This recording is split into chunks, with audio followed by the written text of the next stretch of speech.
What's up, everybody? It's your girl Rachel from What's Up Dallas Magazine. I have another special guest on my show. How are you doing today, ma'am? I'm doing great. Thanks for having me on today. Absolutely. Now, my special guest of honor today is Jamie from Insight Investigations, Texas. Yes, So, could ma'am. you tell them a little bit about yourself, Miss Jamie, and your business?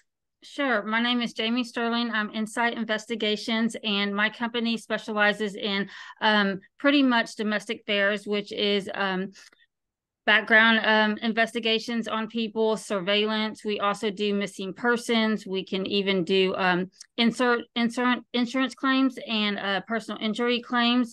Anywhere from employment backgrounds. I've had people research and want background checks on their nannies. But I do a lot of infidelity, child custody cases throughout the DFW Metroplex. Oh, yes. And also, that's a very necessary business for sure. Yeah, in Um, all different aspects. I mean, from employment background checks to making sure at times that your spouse or your partner is doing the right thing. And also when people are trying to claim personal injury, but they're really not hurt, just trying to get a free buck, my services definitely come in handy. And I also serve papers. I hate to say it, sometimes I'm the bearer of bad news, but I'm like, don't shoot the messenger. I'm just here to deliver the papers. So anybody that has process serving needs or notary, I do that as well. It's amazing. And I know from all this time that you and we've been talking for, gosh, like Yeah. over 14 months now. So Yes. it's really helped to have your business there in case someone needs it. So can you tell our audience that's watching how long you've been in the industry, like how you got started? Yeah, I got started actually about 12 years ago. My friends were always coming to me because I have a background in criminal justice. I have a degree in criminal justice. I also have, well, I have a bachelor's, but also a master's. And then I've taught law classes. So I always know what I'm doing as far as whenever they need questions about legal issues. And then also I like to solve puzzles. And so a lot of times they would think something was up with their partner, boyfriend, spouse, whatever, and they would have me investigate. So it got really, really fun for me and a challenge. And so that's really how I started into it. I always wanted to go into law, but I really didn't have an interest in the being a police officer. Detective, yes, but in order to be a detective, you have to be a police officer. And so I just found this route one day back 12 years ago in the newspaper. That was when the newspaper was popular. A gentleman advertised that he was looking for a rookie investigator, wanted to train a female. I jumped on it. I sent him my resume. He interviewed me. He loved me. He hired me. And then he just kind of threw me out in the field to figure it out on my own. He was retired. He didn't really want to do it. So he hired some investigators to work for him. I worked for him for a couple years. As a contract worker. Unfortunately, he passed away, and that gave me the opportunity to get out of my non-compete clause and start my own company. So I took the leap of faith and took the business exam. That intimidated me at first, but because of my educational background, I knew I could do it. It was just a matter of getting it done. So I did it, and I've had my company for 4 years now. And I just got voted in as the treasurer of Texas License Association Investigators here. So I'm really looking forward to plugging in there with the association and growing my business and networking. So yes, I've come a long ways in 12 years. Yes, you really have. And I'm glad to have you as one of our advertisers for the magazine. Thank you. So ever since Jamie and I connected, we were just like, yeah, we were just definitely going to be networking together. All right. But I I see all love the what great you do. things you're doing. You're a go-getter like me. I'm tenacious. I always like to set goals and achieve them. So every year in January, I always reflect on where I've been and where I want to go and where I'm going. And so I really saw that in you, and I just felt a connection. And so thank you for having me on today and all the advertising that you're helping me with. Thank you. Absolutely. Anytime someone asks about your business, you're the first person I refer because I'm just like I love her. I trust her. She's one of my advertisers, but also on a professional level, I respect you because of what you do. Thank So you. I want to ask you like since you have started your business, have you ever come across like a difficult situation that you had to overcome? Like how Oh, did you yeah. manage it? How did you manage a difficult situation? Well, way back in the beginning, as with any profession or job, you learn as you go. And like I said, I was kind of thrown into this when he hired me because he really just wanted to stay home and um, be with his wife. And so that was kind of shocking that he didn't really train me. But in the beginning, I learned that you don't give real time updates with clients. And so, yes, I actually had an affair case and an infidelity case, and I told the client what was going on, and she showed up and she beat her husband up, and she ended up in jail. So that was a learning experience that you have to sit back and not jump on emotion or get excited when you find something out. I was very excited and stoked that I found the information she needed.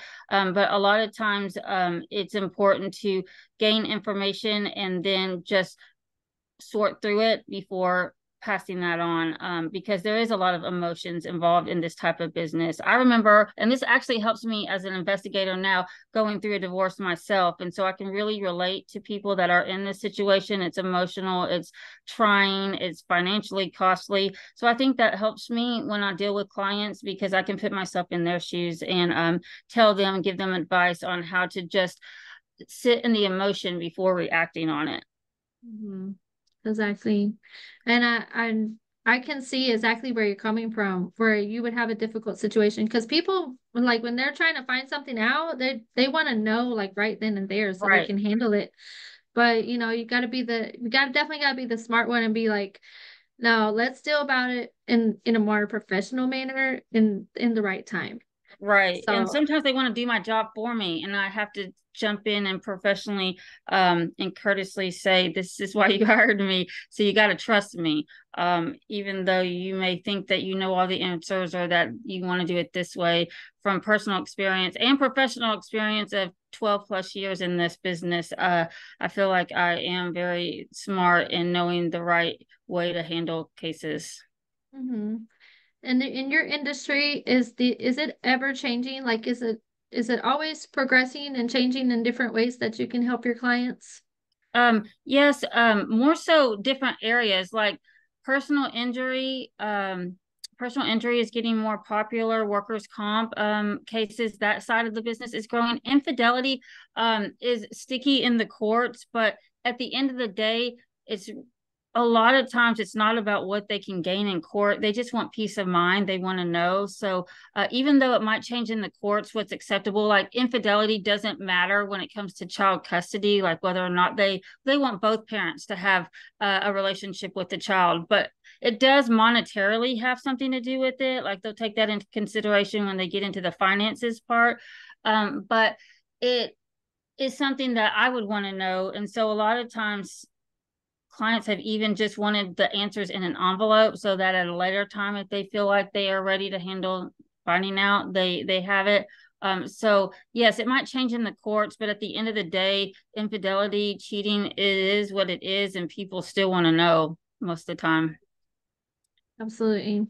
And then on the business perspective, so you deal with a lot of businesses, right? Workers' comp cases, drug testing, background checks, all that Yes. kind of stuff.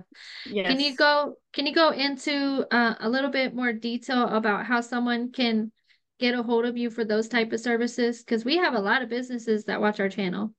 Oh, well, great. Well, I'm the person for you, especially when it comes to employment background checks. If you're looking for criminal history on a person or even educational, whether or not they're telling you the truth on their background and education, we have the ability through our databases to run searches on that as well. A lot of times, people that have babysitters in and out, they want to do that. I've even had this happen where parents will contact me about their child's boyfriend or girlfriend to find out if there's anything there that's dangerous, potentially dangerous. And I do have teenagers. They don't necessarily like the fact that I'm a private investigator because I will at times kind of check into their boyfriends. I have 5 girls, and so I'll check into it or their family if something's kind of a red flag. But for the most part, I also have to walk a line of trusting them to make good decisions and not invading their privacy and just be a mom too. I can't always be the private investigator. Oh, I get that, especially with our youngins dating and stuff. I imagine Right. how scary that is. Oh my goodness. Right. And like sometimes they don't know that I'm spying on them, but I'm not really spying. It's more funny. Like I will like go, I know where they are, like from GPS, like family locator, or find my iPhone, and but they don't know that I'm looking at it right then. So I'll just show up wherever, and I'll just start videoing them, and then I'll send it in the group chat. Like, you never know when your mom, private investigator, is watching, and they laugh at that sometimes.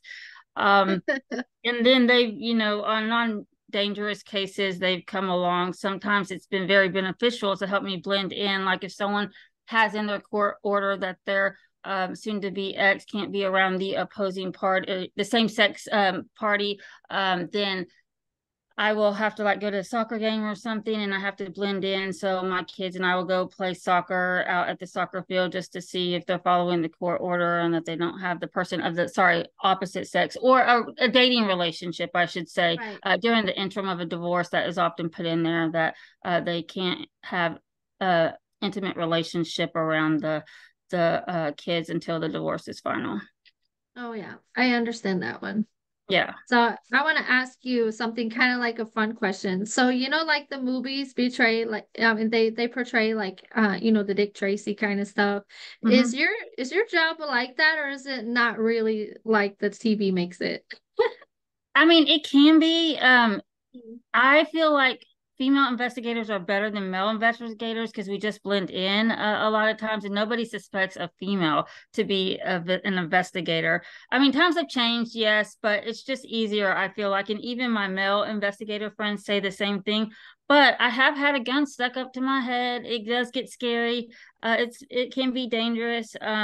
So in that sense, like it does have a little bit of TV excitement to it, but it can also be very boring if I'm doing a workers' comp case, because their insurance companies that on their side of the subject, we call them subject or claimant, they're going to say, be careful. The other party might hire an investigator, but then some don't care. Like they'll say they're really hurt. They can't get out of bed. They can't push a toothpaste tube. And then I've caught them picking up water bottle packages or dog food bags in the grocery store. So every day is different. No case is the same.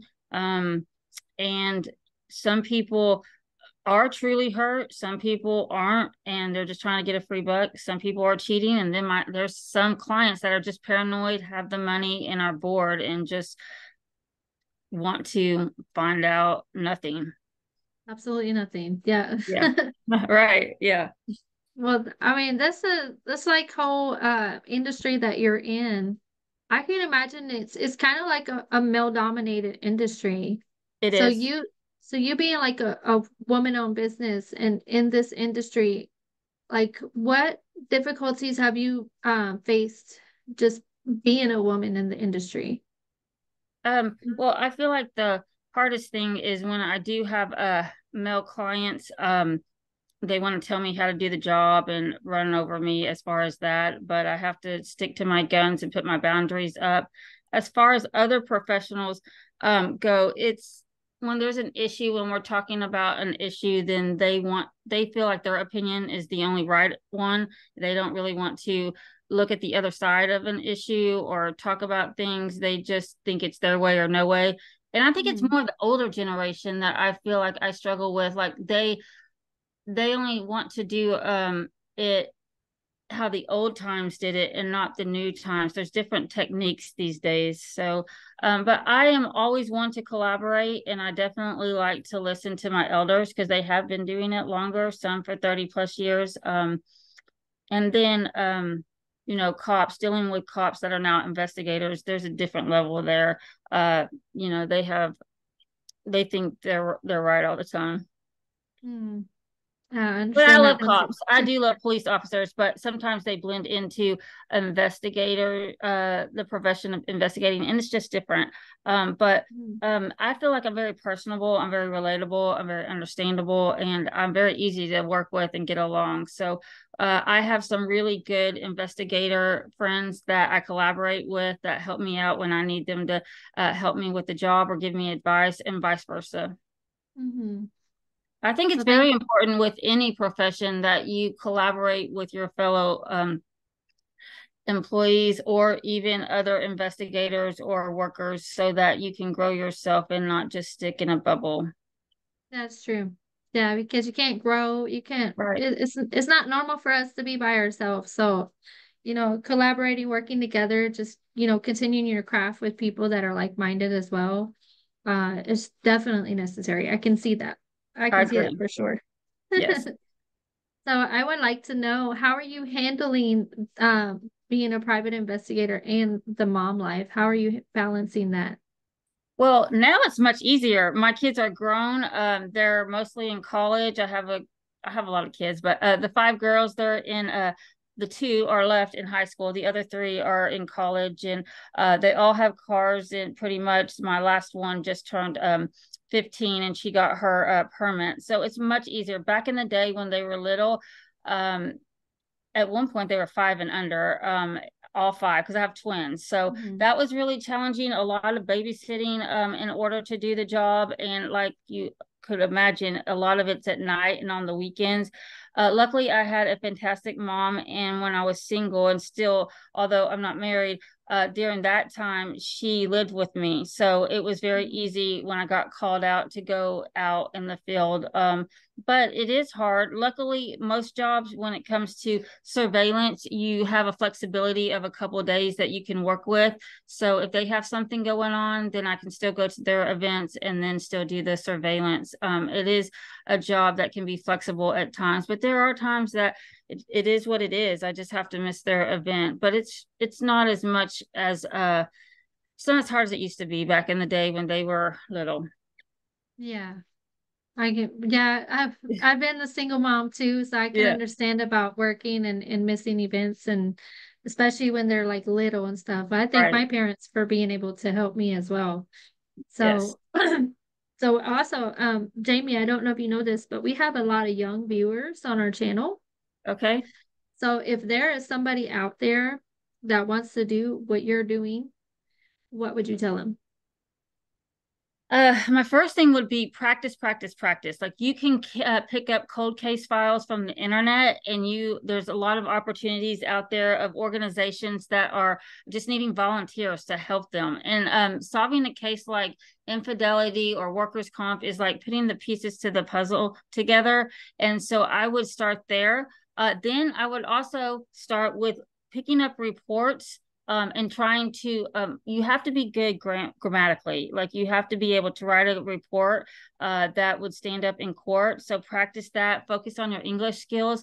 And then the other way to practice is try following somebody like in the grocery store. Get I mean, we use many surveillance cameras. We have pins, we have glasses that we use, and I remember when I first started, I would practice in the grocery store trying to follow people using those glasses. Or the worst is it's hard. You have to learn how to follow someone driving. And so just pick a car and decide you're going to follow that and see if you can keep up with them, because they'll get on the highway and they'll speed and they'll just exit, and you don't know that they're going to exit. They'll swerve. I mean, it just depends on the driver, of course. But yeah, I would just say there's opportunities to practice, and then sell yourself. You have to, in the beginning, find someone that will take you under their wing and bring you on to their company and train you for 2 years. So you have to be knowledgeable of the profession. So as I just pointed out, some tips on practicing and being able to communicate and be personable as you present yourself to potential employees. That's a plus. That's great advice. Thank you for that. I really appreciate it. Yeah. I also want to ask you, because I know that you have you have your degrees, your master's and your Uh-huh. bachelor's, and I was just kind of wondering, is there any kind of books that might help someone in the field if they wanted to be the private investigator as well? Something that's really helped you? Well, in in different states, the requirements are all different. So what might be in Texas is not the same in Louisiana or Oklahoma. However, there is some reciprocity with that where you can work in another state. It depends if the states work together. However, in Texas, you don't necessarily have to have any educational background. It's more professional experience. So Mhm. you really do have to plug in and get to know somebody that's willing to bring you on and train you. And it never hurts. There are books that you can find on Amazon about private investigation, but you can also Google private investigation schools. It's not a mandatory requirement to get hired, but I know that I did that. Like Penn Foster, you can take a technical school for private investigation. I did that. I also found another company here in Texas, and I'm actually licensed. I went to DPS and took the test and the training to actually certify private investigators. So if somebody is interested in being private investigation, I can teach classes. And also on the security side, I didn't really touch on that, but I have the requirements from the state to do security services, because part of private investigation is the security side, but not all companies do security. They just do PI work. Right. And security is very important. Yeah, and it's So, actually very lucrative. I would say, like as a teacher, because I teach law, I have students that get out of high school that can go into, if they get the certificate to be a security officer, immediately out of high school making $25 to $30 an hour as a security officer. You don't even have to be an armed security officer. There are many there are many businesses that just want you to stand at the door, and then you call police if something happens. So mhm. security, there's lots of jobs out there in the security industry. I mean, you can take it all the way up to armed security and work at bars and stuff. But so many opportunities for young individuals that may not be interested in going to college, but want a technical skill. Security officer is a good one. Absolutely. And it's definitely necessary, especially in Dallas for sure. Yes, yes. And I even had a student that came in this past summer and wanted to do an internship with me. And so they did an internship. I ended up licensing them in PI, and now they went back to Texas Tech and they're doing investigations there. So lots of opportunity, but as I say to my own kids, and my dad taught me this, nothing comes to you. You have to work for it. You have to put yourself out there. You have to be tenacious. You have to go get it. You can't just sit around and hope that it's going to fall in your lap. You have to sell yourself to other people. And I remember that day at Starbucks meeting with the gentleman that hired me. He had a lot of applicants, but I practiced my interview. I knew what I was going to say. And I was personable and let him know that this is what I've always wanted to do. I used to sit at home in my bed thinking about cases and reading up on cases of missing people and how I could find them. And so I just really encourage people. The passion has to be there. And it's a fun job. It is. And every day, like I said, every case is different. But it also can be taxing and time consuming, because like I said, these are people's lives, and Mhm. they are very personable, but they're also very emotional. And so you have to take that in consideration in this job, that they want you to be their counselor, their attorney. That's a big one. They always want to know advice about attorney and the legal system. They want you to be their friend. Like they want to call you at every hour on the hour. So you do have to have boundaries, and you do have to set some time to yourself. To, like me, I do have to say, okay, I'm going to put work down. Even though it is my passion, I do need to take care of me too. Yes. The self-care is so important. You got to Yes, take care of yourself. Because, I mean, investigating is going to be, I mean, number one, it's going to be mentally draining because you're literally yes. forcing yourself to do something you're not normally used to doing. You're watching people, and that's not Right. something that we always really want to do. And it So, can be I mean, stressful because you're dealing with neighbors that are nosy neighbors. It happens, and then they call the police, and I understand there's someone strange on their street sitting there for hours, and then the police can bust your case in the fact they show up, and then everybody's curious who's the police, and the subject or the claimant is like, who's that and what's that about? And then also now with the internet and Facebook and how you have these Facebook groups, you have next door neighbor apps, and they're all talking about, did you yes. see that black car on the street and stuff. So it can be very stressful. There's a lot of things that go into it that you might not even have thought about until I just brought up, because Mhm. it's very challenging, and dependent upon if you're in the country and it's a one road street, there's nowhere to sit and or have your car. So you have to think outside the box and be creative. Yeah, I can imagine that. Well, Mm-hmm. I mean, I applaud you. I thank you for your time today Yes. because there's so much that these people they need to know about. So I don't think any of our new viewers actually read your article, so I'm gonna repost that again. Oh, thank you. But this And people also contact me for lost relatives too. Like they're mhm, looking for someone. I have a case right now where it's an estranged relationship between child and parents, and they haven't talked to their child in 3 years, and they're just wanting to find her. So I do anything and everything, and I'm always ready to help somebody get the answers they need. I love that. I love that you're available. And y'all, please, please, please, please go find Jamie. Well, she ain't Thank hard you. to find. Thank you. I Can you tell everybody appreciate your it. website? Yeah, my website is www. I know it's long, but Insight Investigations. It's with an S at the end. TX, that stands for Texas. So www.insightinvestigationstx.com. And you can always email me or call me Hmm. And yeah, 817 six mhm, go nine ahead. one. Oh, sorry, 817-691-2417.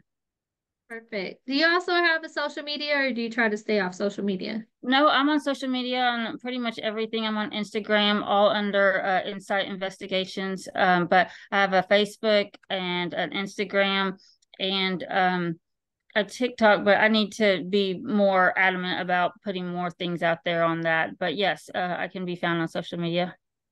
Fantastic. Well, everybody, please go like and subscribe to all her social media. If you need her services, please contact her because she is Yes. available. And everybody, please go find us. What's Up Dallas Magazine at Gmail. That's our email. So All just right. Google us, you'll find us. And thank you all for watching. All right. Thank you, Rachel. Have a great day. Thank you.